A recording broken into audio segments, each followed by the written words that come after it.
A poluição é um grande problema para a qualidade da água.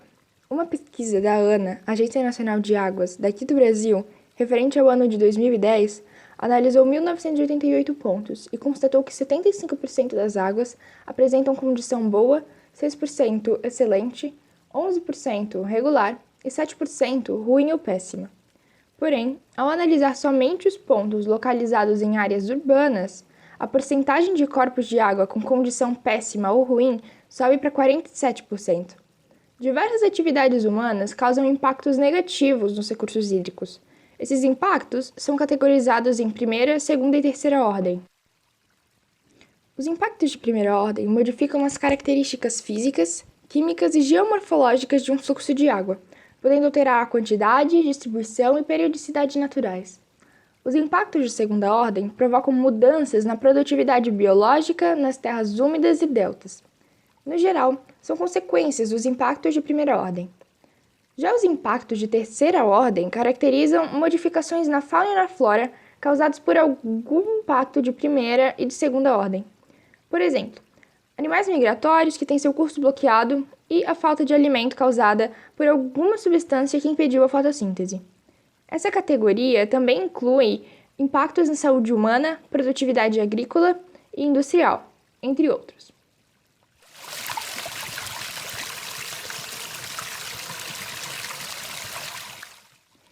No Brasil, 72% das águas usadas são destinadas para a agricultura. Segundo pesquisa de 1993, realizada pela Universidade de Berkeley, os nitratos são os componentes químicos mais comuns nas águas subterrâneas e aquíferos do mundo. A causa? O escoamento agrícola. A agricultura impacta na qualidade da água superficial, como através da salinização e da eutrofização, e também da água subterrânea, através da diminuição da infiltração causada pela compactação do solo e contaminação por nitrogênio e outras substâncias, por exemplo. A salinização citada anteriormente é causada pelo escoamento agrícola, atividades industriais, alguns tratamentos de água e outras atividades humanas, que causam um acúmulo de sais na água doce, que prejudica a vida animal e vegetal daquela região. A eutrofização é a contaminação da água devido ao excesso de nutrientes, geralmente nitrogênio e fósforo.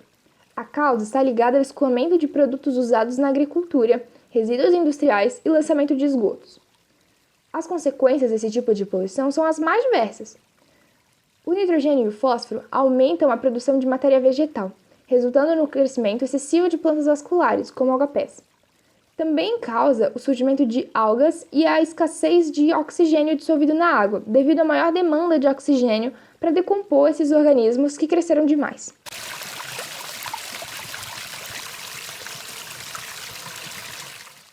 Cerca de 20% de toda a água captada no mundo é utilizada para a produção de energia.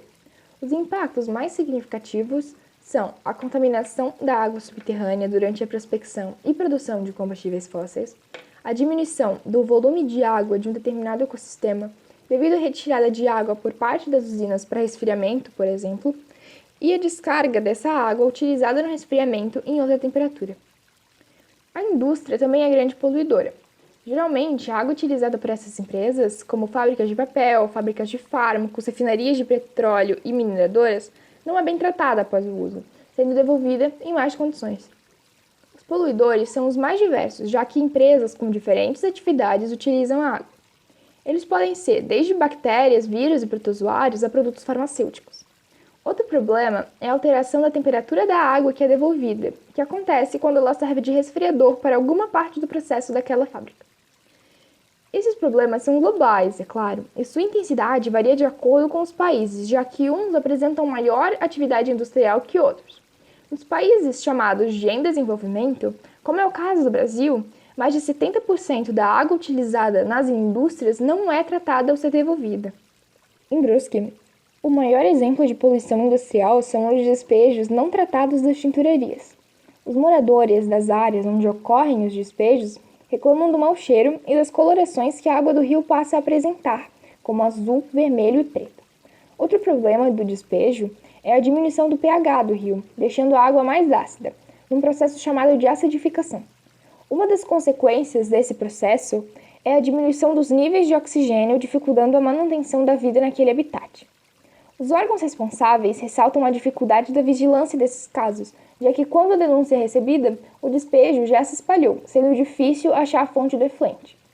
Apesar de que alterações na cor e odor não sejam suficientes para caracterizar poluição, os moradores devem ajudar os profissionais, denunciando possíveis irregularidades para as autoridades.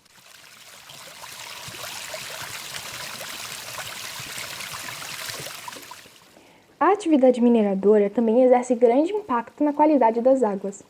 A água que sobra do processo de mineração é rica em substâncias prejudiciais, como mercúrio, chumbo, zinco, cobre e arsênico. Os sedimentos produzidos por essa atividade aumentam a turbidez da água, diminuindo assim a fotossíntese. Os resíduos também alteram o pH da água de drenagem, chegando ao pH 2 e 3, ou seja, muito ácido. Essa água é posteriormente devolvida ao rio Ribeirão, da onde veio. Todos esses problemas atingem a vida aquática e o ser humano, pois torna a água imprópria para consumo.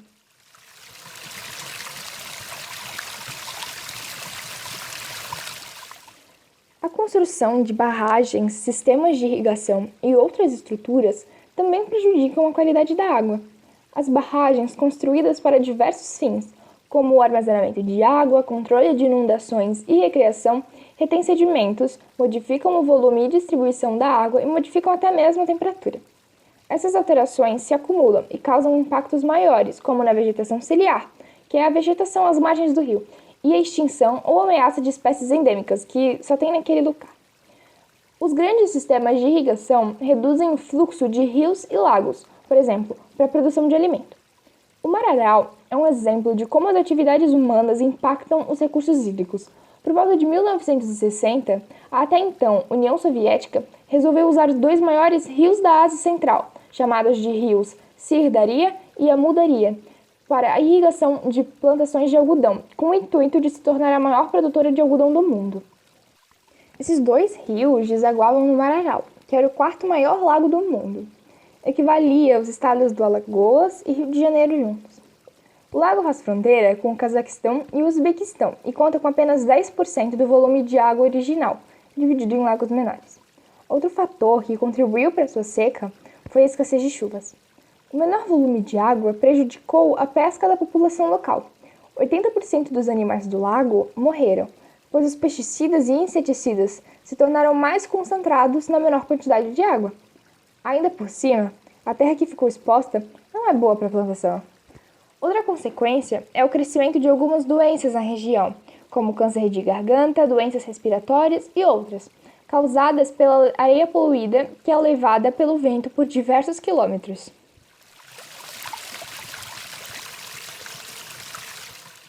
Todas as formas de poluição apontadas nesse vídeo, a mais prejudicial e numerosa provavelmente é o despejo irregular de esgoto doméstico. No mundo todo, estima-se que 2,5 bilhões de pessoas não possuem acesso à água potável e tratamento adequado de esgoto, sendo que mais de 70% dessas pessoas moram na Ásia. Mas a situação no Brasil não é das boas. Diariamente são lançadas 5.622 piscinas olímpicas de esgoto não tratado em rios, córregos, mares e também solos, segundo dados de 2017. A poluição por esgoto doméstico pode causar uma variedade de doenças, como hepatite e cólera. Além disso, a maior quantidade de matéria orgânica na água causa a eutrofização, que aumenta o crescimento e quantidade de algas. Quando essas algas morrem, a decomposição por bactérias consome muito oxigênio, impactando os outros organismos. Para piorar a situação, a fotossíntese também é prejudicada, devido à turbidez da água causada pelas algas. As fossas não são a melhor forma de cuidar do esgoto. Elas retêm a parte sólida, através da decantação, o que ajuda de certa forma, mas não é a melhor solução porque elas não conseguem diminuir os níveis de nitrogênio, contribuindo para a eutrofização. Isso sem falar nas irregularidades que são cometidas durante o processo.